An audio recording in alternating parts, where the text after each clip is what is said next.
We know the snow is piling up around the metro. The snow continues. And MnDOT crews, we know, have been working hard to clear the snow overnight and this morning. We're joined by Ann Meyer from MnDOT with what we need to know about those roads before we get out there. And we know you've been busy. You were trying to, of course, get ready ahead of the curve here before the storm. So tell us how you prepared and where you are right now. Gosh, what a challenging event that we've had with this particular storm. Not only with the long hours and hours of snowfall, heavy snowfall rates and totals in some areas, but these strong winds have really been another challenge. So any progress we have been making with those snow still falling, the wind still blowing, it kind of gets away from us. So right now, Mother Nature is kind of winning the battle, but I tell you, we will always win this fight at the end. We just need some factors to work in our favor. So right now, as traffic is picking up, we're seeing more incidents out there, and that's probably going to slow things down even further because every jackknife semi crash on the road slows down our progress, doesn't let us clear that area until that situation can be cleared by other folks. So it's just very dangerous for everybody who's trying to work out there. If you can stay home, this is the day to do it.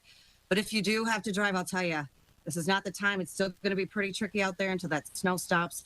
And then it's going to be continued to be a challenge because of the strong winds that aren't going away once the snow is over. All right, Ann Meyer from MnDOT, thanks for joining us. We appreciate it, and all the best, of course, to the crews who are out there. We know we need to give them a break when we're out there and stay away from those plows so they can do their job. Yes. Thanks so much.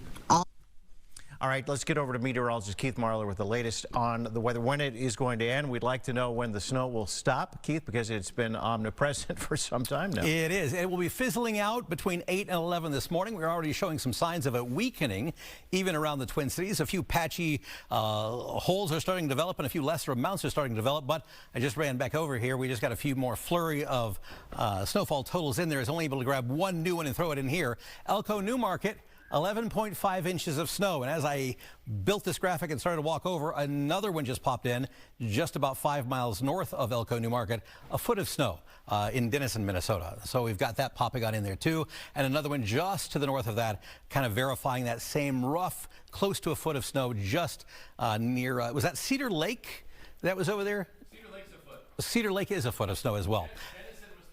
Denison was 13 inches of snow, so all right there clustered together, kind of in that northern section of Rice County or so. So Ellendale coming in at 10.2 inches of snow. That's just kind of halfway between Owatonna and Albert Lea on Interstate 35. Savage coming in around 8 inches. River Falls, Coon Rapids, River Falls and Savage at 8 inches. Excuse me, Coon Rapids 5.5 inches of snow. Oak Grove coming in at 3 inches of snow. So kind of a disparity there, not too far from each other there on the North Metro. Maple Lake at the West Metro barely even coming in at 2 inches of snow, but the airport, officially as of 6 a.m., 7.4 inches of snow, which makes this the snowiest event of the season so far and puts our totals so far for the season just shy of 2 feet of snow for the season. Still well below average, but we'll see what we got since 6 a.m. We might actually clear 2 feet now for the season. 26 degrees with a north wind at 26 miles per hour. It is very windy and it is very gusty. Our gusts have been between 35 and 45 miles per hour, thus the winter storm warning that's in effect for the rest of the day. Even though the snow is fizzling as we go on in the next few hours, we're going to have blowing snow concerns for the rest of the day. And of course, that blizzard warning is in effect all the way through Iowa and southern Minnesota. Parts of Interstate 90 are closed from Albert Lea to the South Dakota border for this morning. That high wind warning in effect for Missouri, Kansas, parts of Nebraska. Of course, Cody just mentioned about 12 minutes ago about some of those winds gusting to 80 miles per hour across Kansas.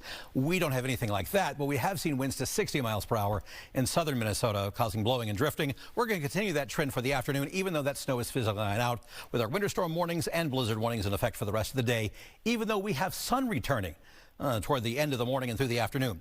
The brightest of whites of the snow are starting to fade away. We saw those with those higher elevations or those higher accumulations of snow for the overnight hours and into the wee hours of the morning, but those are starting to fade away and we're starting to see some breaks in the snow develop. But as we go on into the next few hours, again, we're going to see that start to just fizzle on out from mid to late morning. By lunchtime, it's all pushing into Wisconsin and we'll see those breaks in the clouds develop, and then we'll see clear sky tonight and plenty of sunshine into the day tomorrow.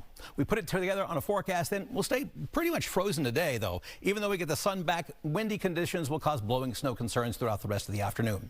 Mid-30s tomorrow with plenty of melting just from the sun angle alone. Same thing on Friday, quiet, a tick cooler at 34, and then through the 40s over the weekend and back to the 50s heading into next week.